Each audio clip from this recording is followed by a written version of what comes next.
After 50 years with people facing cancer and wax, you are an oncology nurse, an oncology doula. Tell me, what have your patients taught you about what actually matters versus what we spend most of our lives chasing? So I've been a nurse for 50 years, and I've been an oncology chemotherapy infusion nurse for a large part of that time. And I pivoted to becoming an oncology doula because a doula is one that cares and helps people transition into different challenges in their life, such as you mentioned before, end of life doula. They help that transition. We have a childbirth doula, and that helps that transition. So I felt that I can be an oncology doula to help the challenges. And what I've also learned, it's not just cancer to help transition people into facing the challenges between the medical care system and into trying to figure out what to do, where to go. And I've learned several things in my 50 years working with people, especially pivoting into an oncology doula. One is people want a purpose. People want to feel, and it's not an ego type of scenario. They want to feel significant. They want to feel that they're here and their life does matter. Now, I don't know if it's because, some people say, we're born, we have a task that we must do. But even if you may not believe that, we do want a purpose. We want to know that we're here. Someone cares about us. They acknowledge us. And they also want to feel validated for what they did in their lives to help make people feel better, to let people know they're loved. And I mean, there are other nuances also, but it's not so much looking for money or fame. I mean, money always helps the situation. When I say there's a problem, just throw money on it, and it does help. But if you take that out, you want to know that you've been here. You walked the footsteps on here on earth. They how I see it. And when they pass, because I've been in the presence of people passing, they want to know, like who was there, how their funeral is going to be, what the eulogy is going to be, what people will think of you afterwards. So what does a day in the day of a life of an oncology doula look like? So there's many variables. There are days where I answer emails, get on the phone and speak to patients, see how they're doing, what phase of treatment they're in, are they getting the radiation, or how they're reading. Again, I also have to clarify, I'm not a therapist. I'm just there to offer encouragement and support. But just by background, aren't you? You're an oncology yeah. nurse background. Yeah. So I know the questions and I know the nuances.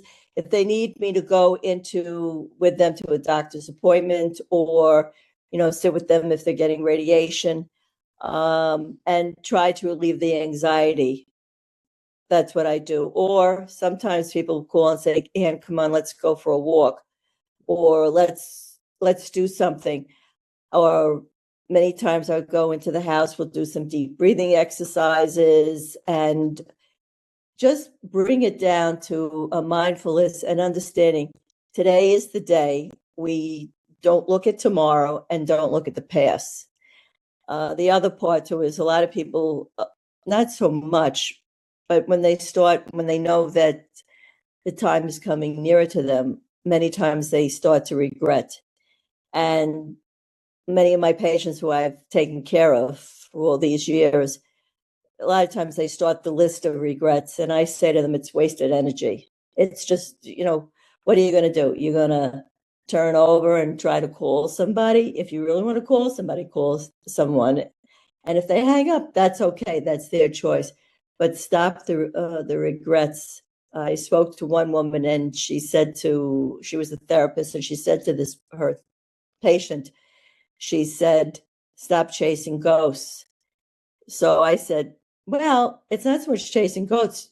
I also find people want to finalize the conversation.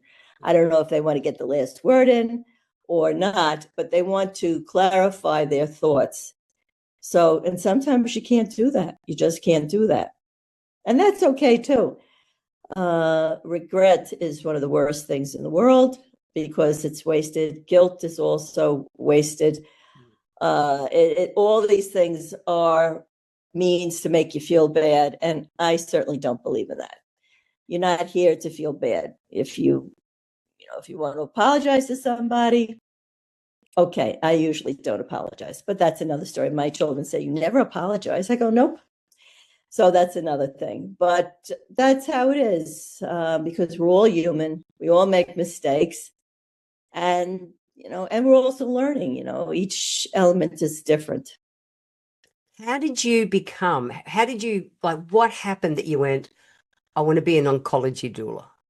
What was that? Do you remember a moment or something, or was it? Oh yeah, there were a lot of moments. So what happened was I was doing chemotherapy, the infusion, and as I wasn't so much age, but I was doing the chemotherapy infusion. We used to compound the chemotherapy, so I would be mixing the chemotherapy. I was getting up 6 o'clock in the morning. And it was long days. It was 10-hour, 12-hour days. And, I was lucky I didn't work full time, but it still took the toll because I would come home and I was exhausted. And I liked what I did. I really do. And I do miss my colleagues. But I said, Ann, I talk to myself a lot. And I said, how much longer are you going to do this? I mean, 50 years. And now it's really going on 51. I said, 50 years is a long time. And do you really need the stress of compounding, mixing chemotherapy, sitting down and trying to, you watch to see if the IV infiltrates? I mean, you are responsible for this total care of this patient. And then you have to walk them through it. And it was just saying, you know what, there's an easier way of doing this without bringing in the medical scenario. I can still talk and work with them, but I don't have to do a hands-on starting IVs or watching for reactions. In fact, I was just listening to a podcast that I had about a woman who had a reaction. And then the doctor and she had a reaction to this medication. And then the insurance company said that, okay, now you have the reaction, let's put you on this other drug, which from my experience, I can't tell you the drug, would have been a better drug in the first place. But the way billing is and all this other stuff, you have to have a reaction before you can go on. That's the system here in the US. So the point of it is, I rather deal with the emotional instead of dealing with all the challenges of trying to tell the patient, well, you just had a reaction. Now we're going to give you a better drug. Sometimes I actually said, you're lucky now, but we won't talk about that. Well, I love the service, so to speak, that you gift to your, that's great. They can have that alongside their oncology. I love it so much. So, well, it's intimacy. No, well, I also, and people think, I ask permission to take care of a patient too. What happens is that I believe in the energy space. And when you go into the energy space, that's an intimate space. Same thing like hugging and kissing. A lot of times I tell people I don't hug, and they look at me, and then I explain to people afterwards who understand me. I said, why would you hug a person that you don't know? You're putting yourself into their energy space. And to me, my space is sacred. So when I sit next to a patient, it is in a way a sacred space. So I ask permission, I speak to them, And I think that's how I gain confidence in them too. Or maybe they think I'm a little bit cuckoo, but that's okay. I love it. So you call yourself a present day elder. We are similar ages. What does that mean to you? And how is that different from just getting older? Because I agree, I'm not just getting older, I'm getting wiser. Well, first of all, I don't go into older.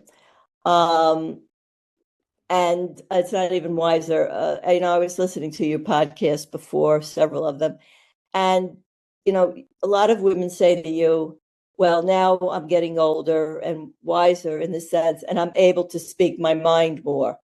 I never had that problem. I was never really filtered in my life, but as I'm getting older now, I realize that there are people out there that don't have that opportunity to understand that it doesn't matter it matters what you say to people.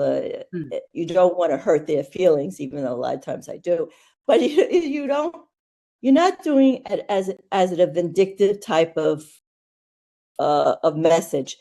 When people ask me an opinion, I always say to them, truthfully, do you really want to know? And they go, yes. And then I tell them, and then they really don't want to know. But the point of the story is that every age of our life is a privilege. I lost a sister when she was in her 50s.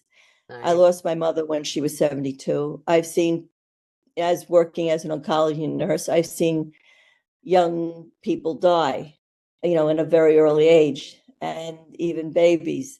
So it's a privilege. And I yell at patients again. Maybe this is not a good podcast. I yell at patients because when they sit down, a lot of times, and they're my vintage, and they say, "Oh," because I don't look my age. They say, "Oh, never get old. It's not good to get old." And I really lace into them and I say, "How dare you say that?" And they go, "What? What?" They go, "Well, look at me." I said, "Well, you can do something about what's going on with you. You can get up, you can move, you can exercise, you can advocate for your own well-being." I said, "But I know people that never made it to your point of life. So therefore, why don't you rephrase it and don't say don't get old, but understand that getting old gives you the more to see. And now that I'm a grandmother, I know that I'm not going to be around in another 40 years or whatever it is, unless, I can go haunt them. But I would like to see where they're going. And it's still a privilege for me to have my grandchildren in my life. And every year I will be able to live like one more year to see them. But I don't use the term grandmother when my grandkids were born, because I said to people, and I don't use the term in the States, we say Grammy, or I don't know, some other, or not. I said, I don't use those terms because to me that makes me old. What do you use? So, it just, so I say there's a term, a Hebrew term for grandmother. It's called Safta. And I tell them to call me Safta. And one of the reasons why I like it, because if they're in a store, it sounds like Sylvia or Sophia. So when somebody says something, they don't think I'm not grandma. Yeah. You dye your hair. I do all these things. I don't, because I also find people are prejudiced. When you start aging, it's fascinating that people look at me and, oh, like even the patients, you're not as old as me. And I felt like saying, I'm a lot older than you. But so there's prejudice involved of aging also. So it's not so much, like dyeing the hair and doing that. It's to avoid people where you have to explain and say, yes, I am at this certain age, but that doesn't mean that I am at this certain age emotionally, because I still have a lot of things to do. And, each day is a new day, and I just get out there and I do. I mean, I go into my New York City, I ride the rails, I go to conferences, I go to a lot of startups. We have a lot of, it's called Eventbrite, and I go to that with all these young people around and exciting ideas and everything. So people say to me, well, what do you do that for? I said, because it's learning. It's to seeing, all these different people and the ideas. Keeps us alive. I agree. So speaking Yeah. about seeing, you talk about the power of being a witness. What Oh, does that yes. really mean to witness someone? And why is that so healing, like for both, for you and for them? Well, everyone's a witness. You're a witness. I'm a witness. Yep. Every time we see something, either something good or something that makes us, has discomfort, we are a witness. Nursing is very interesting because we're put into a position where we're able to help, and we're helping people in the most challenging times. Mm. And usually, I have patients, and it's always me. I don't want to flatter myself, but somehow my husband says somehow it's my pheromones, whatever it may be. People gravitate to me. So I have, let's say, if I go into an examination room, I had a patient that would say to me, "Am I going to die?" I just met her. I went in to speak with her about, what her treatment plans are. And she outright asked me, "Am I going to die?" She didn't ask the doctor. She asked me. Then I have other patients, they used to call me over and they would say, "Is my doctor a good doctor?" And then I have patients, or I have people, they ask me questions about certain things. And I say to them, "I'm here," and then I give them my thoughts. But getting back to the point of being a witness is that I'm put in a position when people are in their most tragic times, and and I have to walk them through it. And I notice the family. I notice how the interaction is. I notice who the favorite child is because I ask. I notice all these things, and I'm a witness. And it's always funny to see how people interact. And when we understand, like even when I walk the streets of New York City, I'm a witness to someone, a drug, getting an injection on the street, or someone sitting on the street lying with feces. I mean, we are a witness, and we all have a capability to do something. Now, I'm not the one that takes the banner, and I help people in different ways, but we can change our thought process, and we can understand that if we are a witness to life's events, first of all, that's a privilege too, because we come to that point in this time to be a witness. And also to understand, I think maybe part of getting older is to understand that we do witness things, and maybe we can convey it to other people on how to react. Like many times with the younger nurses, patients come in and they're all upset and they're grumbling, and maybe they don't like this nurse, that, and so a nurse gets upset. I said, "That's okay. They don't have to like you. It's fine. If they don't, so get somebody else. You don't have to convey to them. You don't have to prove to them, but it's okay." So even witnessing something like that and teaching that, there are people that don't love you. And I say there are people that don't like me. And that's fine, because we all have choices. And I mean, I think that they should like me, but we won't go in there. And I tell them, that's you, that's okay. But at the same time, and they find out later, but at the same time, people should understand that when you're observing, you're a witness. And if you want to do something, you can do it silently. You don't have to have a fanfare. You don't have to be acknowledged, because in your heart, you know what you're doing right. Mm. Yeah. So you wrote a book called Be Your Own Lifeguard. Oh, yes.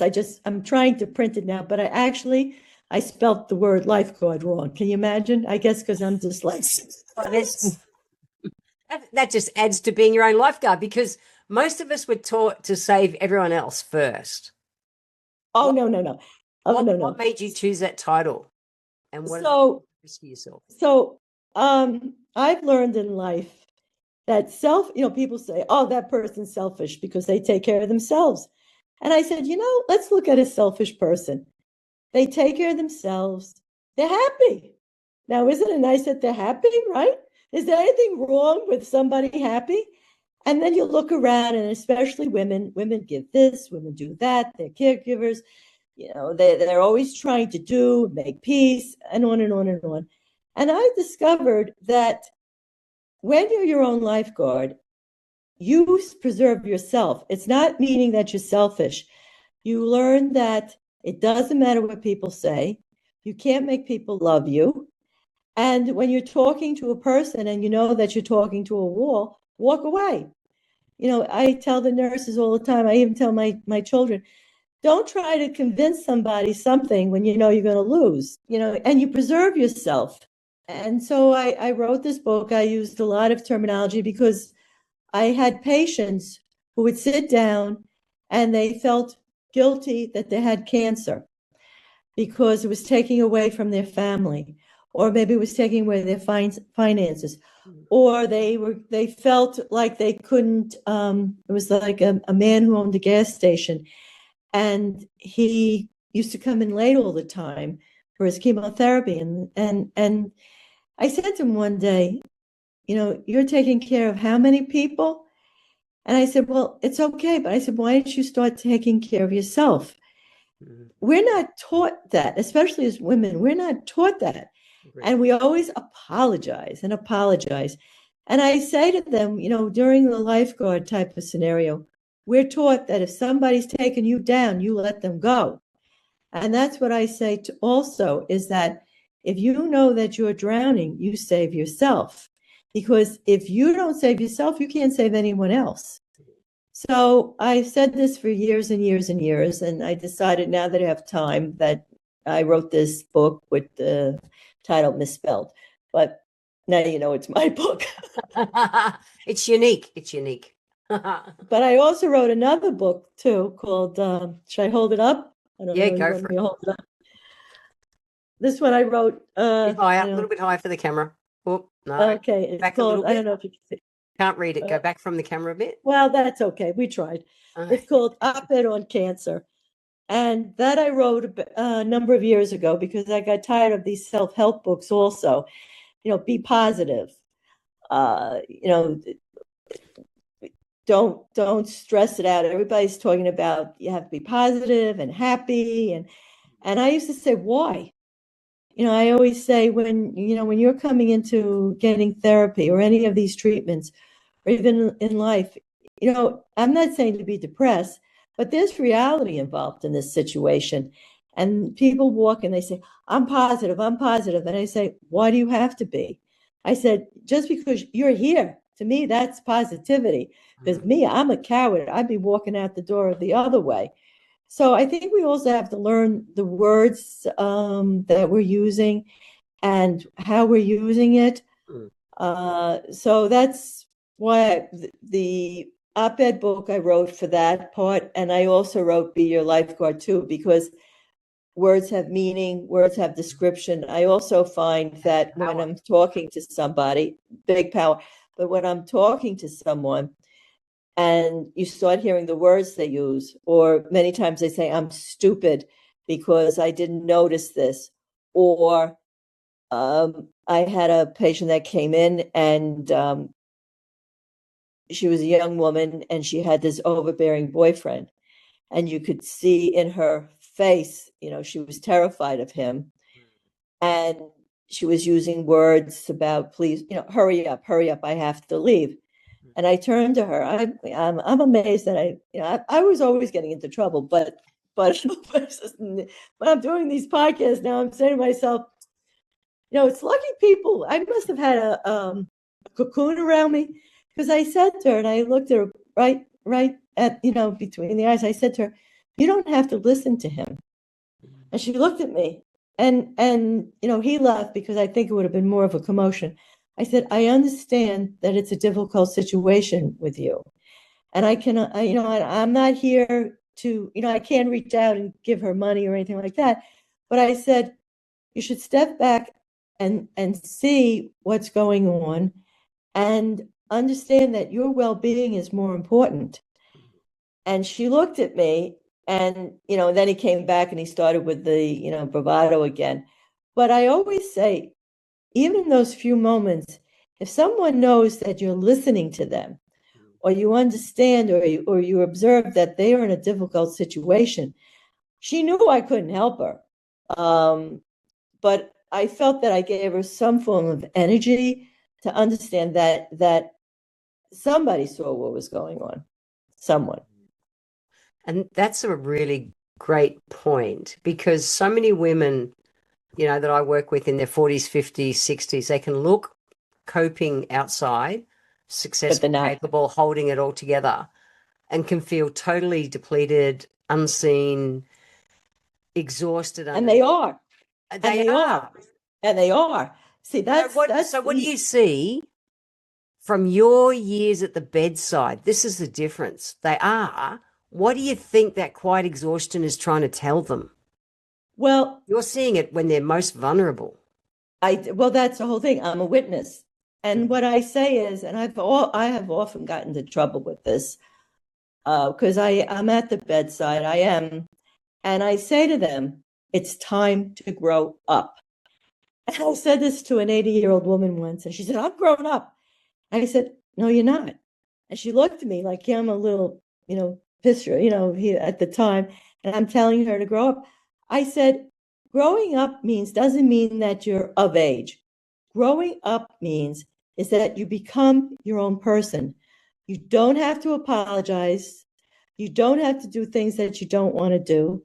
You really don't have to care, what people think. Like people say to me now that I'm talking, they said, "Oh, well, when did you come to feel this, Ann?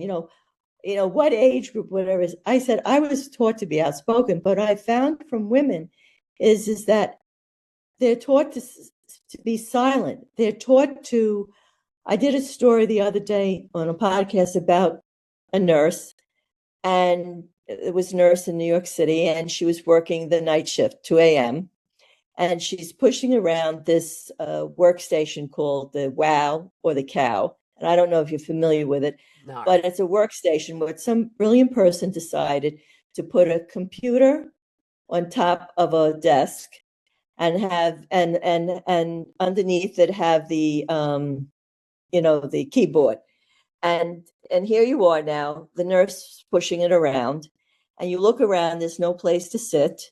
There's very little places now for you to sit on the floors, or anywhere basically. And here you are, 2 o'clock in the morning, and you just get your period. Okay, severe pain. You don't expect it, severe pain. So what do? You still have to function as a nurse. And do you call your manager who's going to get angry at you and say, well, you got your period? This happens to all of us. We all have pain. But we are taught very early on as women not to say anything. And also, when you say something, most of the time people have their eyes roll at you, especially, when I go into, like, a lot of times when I go into a store and there's something not going on right or to my liking, my family members clear out. It's, all I of a know sudden, you're going to boom, talk. yeah, they clear out. Oh, here she goes again. Or my husband stands there or rolls his eyes because, he can't escape. But that's what happens to women. They don't want to do that. They don't want to they don't want to be embarrassed. And I say, why not? Who is being embarrassed? The person who's rolling their eyes at you? And how many times? I mean, how many times I've heard women being misdiagnosed? So many times being, especially with uterine cancer, or a lot of times they get, they think it's another form of, or fibroids, whatever it is, and they go to doctor. Or there's a woman that had vulva pain, and she actually wrote a movie about it. And for 10 years, and then one of the doctors told her to take some alcohol to ease the sexual pain. I mean, it's amazing to listen to these stories. And these are not stories made up. Women are taught to keep quiet. because obviously nobody wants to hear you and you have to make yourself known. And two, we don't want to be embarrassed by it. And I say, it's time to say enough. You don't have to be silent. Even like when you're sexually abused, there are, like 1 in 3 women are sexually abused. I'm sure you're aware of that. Yeah. Same here. Okay. So woman, and, and how many years did women want to speak up and say, look what happened to me? And how many times, they keep it silent. And then you have these women who are sexually abused come in who have cancer and who have a vaginal, examination. I mean, that's degrading after you were sexually abused or someone touched your breasts and you don't want that. And then do you have to explain that you were raped at 6, 7 years old? And I went to a conference where it was a veteran conference.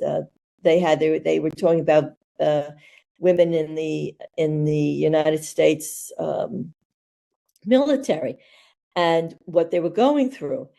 And we were talking. So one man says, well, sexual abuse. I said, no, I'm calling from the back. Nobody knew who I was. I said, no, stop with sexual abuse. These women were raped. And the panel were like, okay, they're rolling their eyes again at me, but let's call it what it is. I'm glad you do that. Well, that's what it is. I mean, do I have shame doing these things? No. And there shouldn't be shame, because what I've also found with myself, and I tell people, if you want a healing process, sewage has to come to the surface. I explain to my patients, it's like a lake. You want the clear, pristine lake, but you're never going to get it for healing purposes if you don't get rid of the sewage. So it may be demeaning. You may lose your dignity by talking about this, or you feel that way. But I said it has to come to the surface.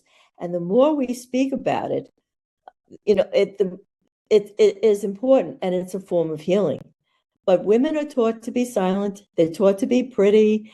They're taught all these things. And then the other part of the story is, which I don't understand, is women should, men, I always find, have more of band of brothers type of scenario.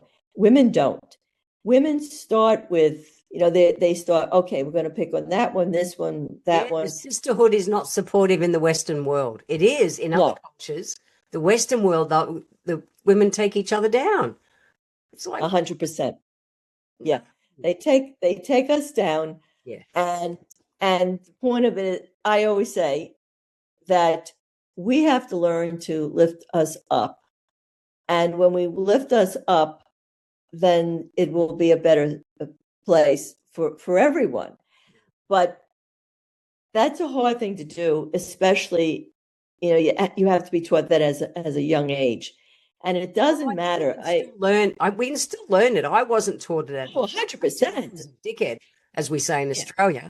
But I'm so supportive and love building sisterhoods nowadays. Well, we have to. We see that's the whole thing. The only way, and it's not a point like we're anti-men. I always tell that to people. My best friends are men. Well, it's not even that. The point of it is that we're all human. Yeah. We're all here in this together. We're all in our own orbit. I always say the human context, and we're all here. So why can't we all make it a better place? And if someone's suffering, then help them. I mean, there's so many, like when I was a nurse, I use this as an example. I worked at Johns Hopkins and was on an oncology floor. And at that time, almost 50 years ago, actually it was 50 years ago, patients were dying. They were dying because they didn't have the means of the antiemetics to stop the diarrhea, to stop the white blood cell count going down. They didn't have any of this more of a prevention medicines to help, to maintain the patient's status. And they were dying. And some of the nurses, the patients who you took care of day in and day out, couldn't wrap, the shroud around them. And, so a lot of us, the ones who were not involved with certain patients, we would go and we would help. And we would place the dignity on the patient, cleaning them, wrapping the shroud, a nurse and I, or, someone else, and allow that nurse to go and grieve. Mm. We supported each other. And that's what it is if we supported each other and understand it's not jealousy. So you have one more bag than I have, or one more pair of shoes, or what, it doesn't matter. It's dignity, it's purpose, and these are things that what life is about. When you're on your deathbed, nobody's going to care whether you were jealous of that person or what. Yeah. So that's the thing. You've watched people face the end of their lives. Oh, yeah. What do you wish? Because I find a lot of women at this time in our lives, they're not giving themselves permission to do whatever, use their voice, show up as themselves, whatever. What do you wish? Oh, sorry. What have you seen that people wish they'd given themselves permission sooner for? So if they had me as the nurse, as their nurse, because a lot of times when I meet women on the outside and somehow they start gravitating to me and tell me all their scenario problems, even when I don't ask, I always say I have 5 minutes to give you advice. I said, this is what it is. And I tell them to listen. And most of the time they don't. But my patients, they have no choice. They have to sit in that chair. You've got to. My sister used to say that the reason why I like working as an oncology infusion nurse was because the patients couldn't run. I had an audience. But I start telling them the fact that, does it matter? Why do you have to ask permission from people? A lot of times, for instance, some patients don't want to complain about their healthcare, their doctor. Maybe they don't like a nurse. Maybe they don't like their husband, or child, or all these variables, which is true. And I say to them, you're in a position now, you're facing a challenge in your life. It's a life or death challenge. Even though, you may, get a remission from it. You don't have time to be polite. You don't have to be rude. You don't have time to be polite. So it's time now to understand that you are a grown-up. You can speak, and it doesn't matter where it goes. It doesn't matter. I'm not saying disrespectful, but it doesn't matter. If you don't like your mother, you can tell you don't like your mother. That's fine. Is she going to love you differently? Well, maybe, but that's okay too. Great. As long as you understand that you're worthy and give yourself the, as you say, permission to speak, because what I've learned, what, that person doesn't like you, that's okay. As long as you understand that you're worthy of yourself, and where you walk, you do good. And that's what it is. And it takes a lot of time for patients, sometimes men too, but women, because we're taught to be caregivers, they're worried about this one, that one. The funny part is with patients too, they don't want to complain about the staff or or their doctors, because they feel there might be retaliation. Oh, that's a shame. Yeah, I think that's it. And I say, if you worry about that, then I said, because first of all, that's not a professional. A professional is going to retaliate on, I said, that doesn't work like that. Because I think that's one of the fears also, because they don't want to upset somebody. They don't want to make someone angry. And the other part to it is, I say to them, you don't know what goes behind the closed door of that person who you want to say, don't come and visit me. You don't know what is going on either with them. Yeah. And maybe, if you learn to speak and have a conversation, it's okay. That's what it is. If I can tell you how many people I offended in my life, I would be a millionaire. Yeah.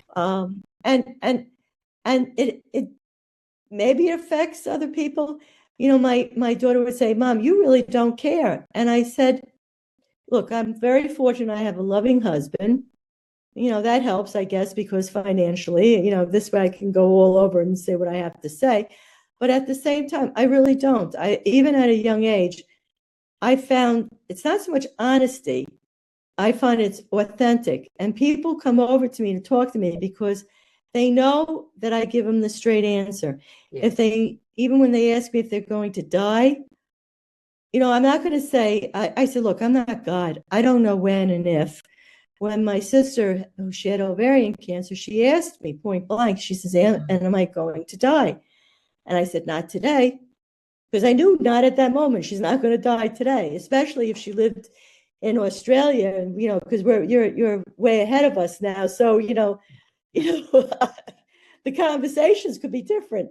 But what I'm saying to you is that it's important to be authentic and to be true to yourself, because if you're not true to yourself and you cover up, you get sick. Has it been proven with the emotional well-being or not? I have seen the emotional component, if you fester it over and over again and you have the emotional scars, it does come up to some way. Absolutely. The feeling of not being loved.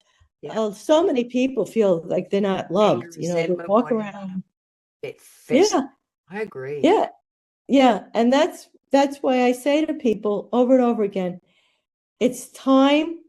You don't have to go and be belligerent or nasty.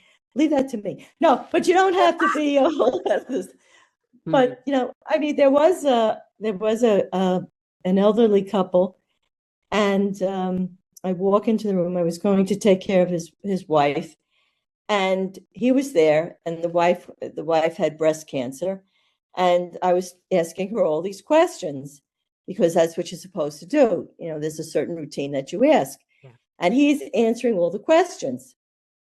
And I said to him, I'm not speaking to you. I'm speaking to your wife, sir. He goes, well, I'll answer the questions.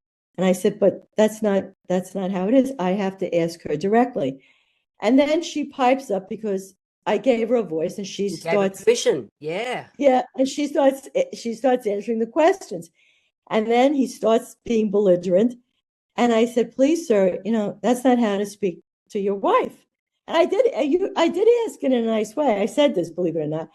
And he says, she's my wife, and I can talk to any way to her as I want to. And I said, really? And he goes, yes. And I asked him to leave the room. And I was lucky I had, support at the time to people to come in and ask him to leave. And then from then on, she did go into the room by herself without him. And, she opened up. So even then, sometimes, here's this woman, she was 70, 80 years old, and she still couldn't speak. Yeah. So don't wait that long. No. Don't wait that long. I learned from one of my mentors years ago, because I used to always say that I kicked asses with love. And I realized what I was doing was telling the truth all the time with compassion. Yeah, so that's different than love. Yeah. Well, that's different. You see, I don't love. I'm not, I'm very straightforward, but I have the compassion, empathy, because again, I don't know, maybe I'm born with this or something like that. I don't like to see people in pain. No. And love, I think love is a word that people use over and over again, like they say, I love you. And, every time they get off the telephone, I love you, I love you. I think if I told my husband I love him, he would fall off the chair or have a heart attack or something like that. I don't use it lightly either. It's a word but compassion, empathy for humanity, that is what I feel should be used instead of, quote, the word love. I don't mean to, get you upset with that, but that's how I feel. It's cool. It's cool.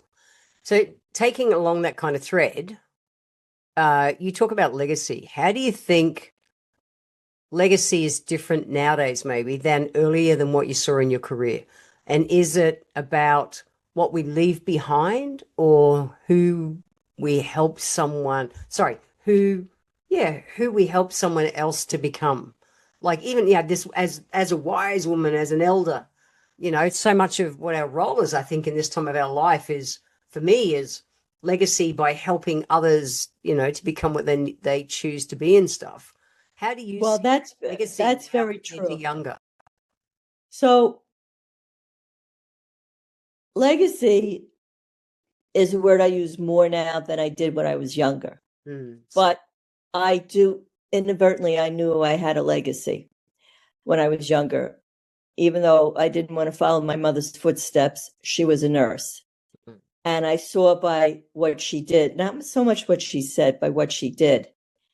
And I also saw the legacy of her being a nurse. I also saw her as a woman who lost her mother at an early age, lost her sister at an early age. So she had wounds already. And inadvertently, that was passed down to me.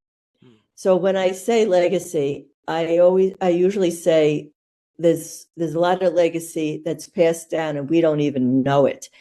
Like if our ancestors were hurt, raped, killed, whatever it may be, that silence of it, and it becomes a silence in the sense nobody talks about it, but the energy, the wounds come down.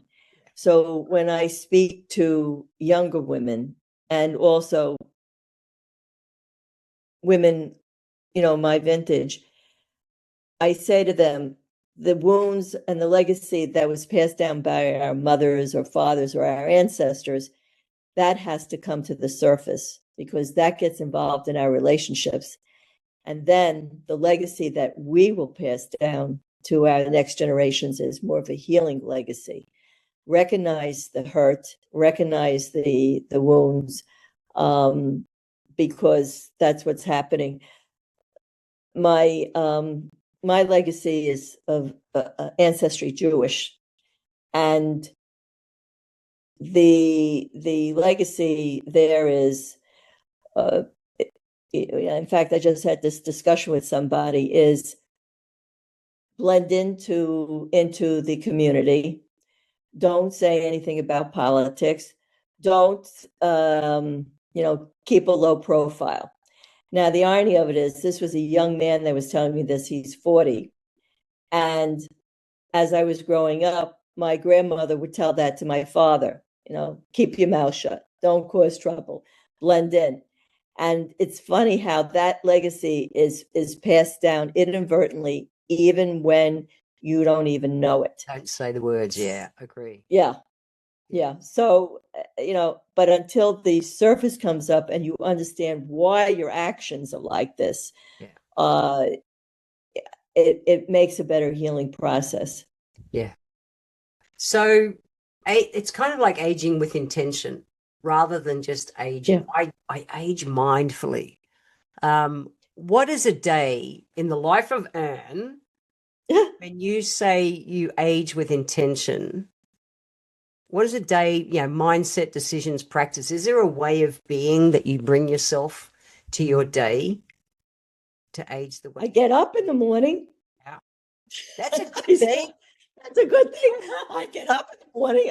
I'm breathing. I made it through. I get up in the morning. Okay. Is there any practices you do to, to really focus on aging well?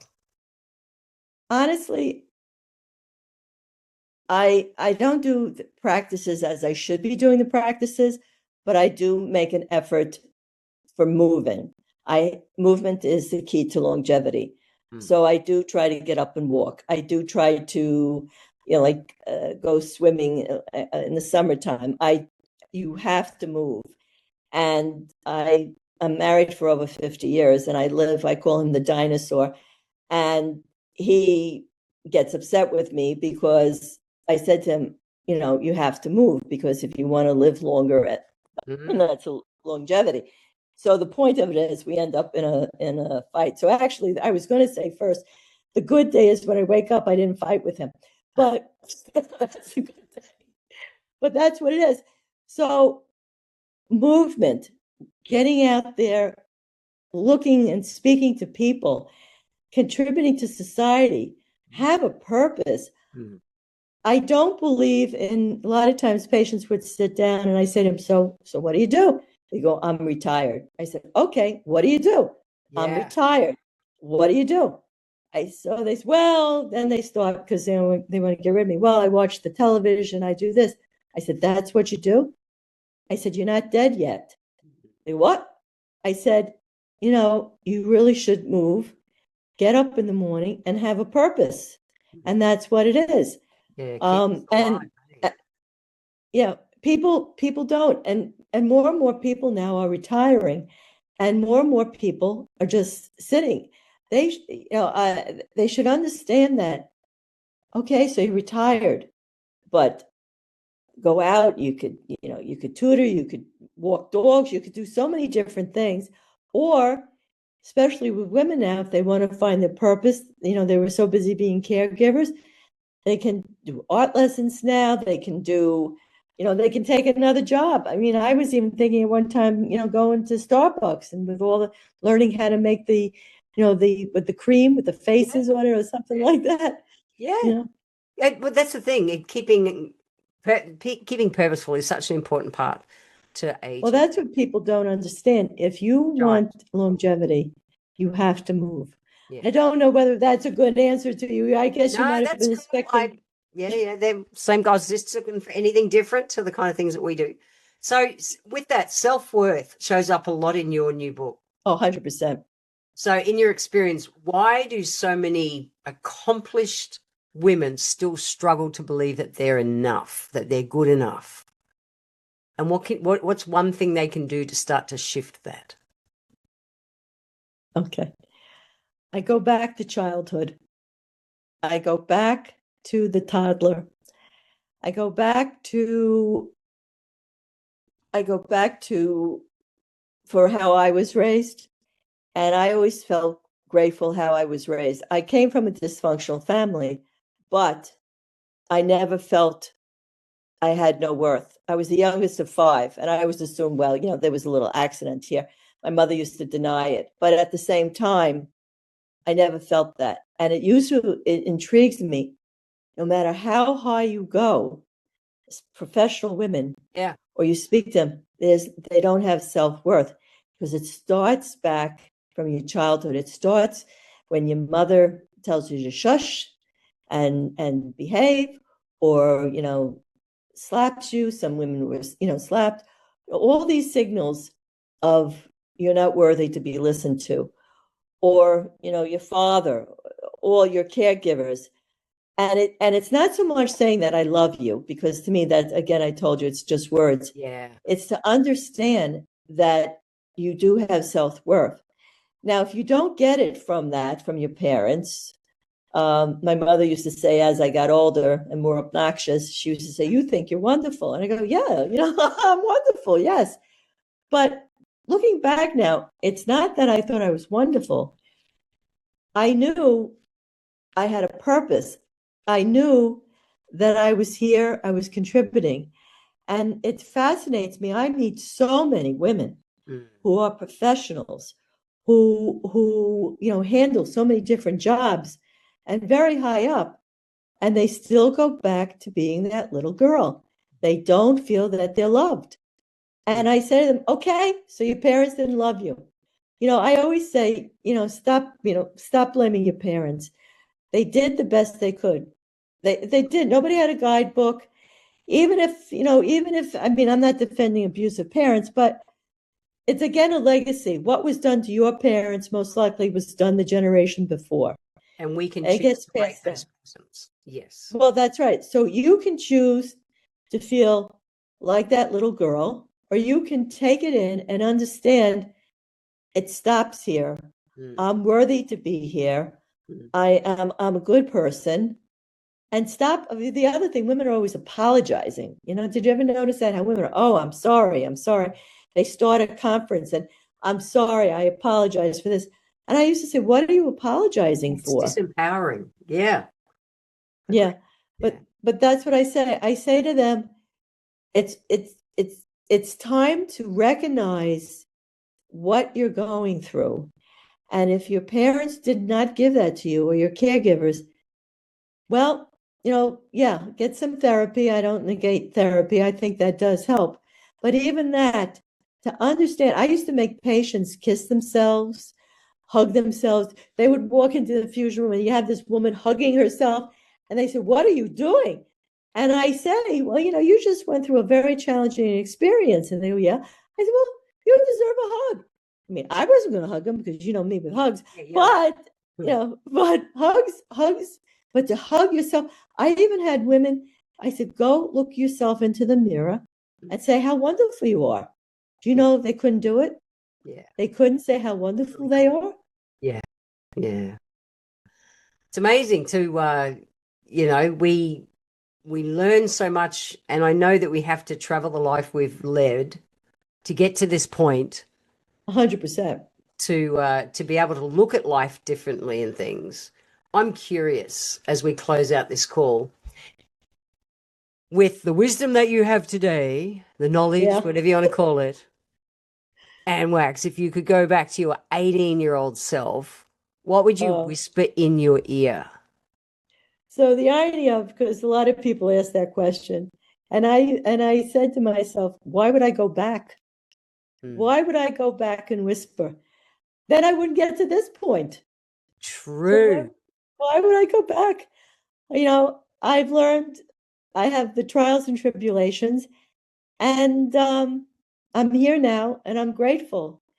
And why would I want to go back? Why Great. would I?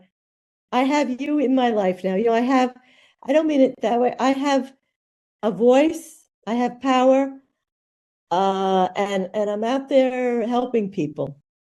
So I'm here. I'm not going back. I'm only moving forward, girl. And on that, I will say thank you. I've loved catching up with you. I think you do awesome work. Keep it up. Thank you for having me. Yeah, and for those of you we will have you back in the future for those of you listening, because Anne also speaks on senior sexuality. So I look out for that podcast coming up in the future as you listen to this one. So what's the best place for people to find you, Anne? It's on LinkedIn, isn't it?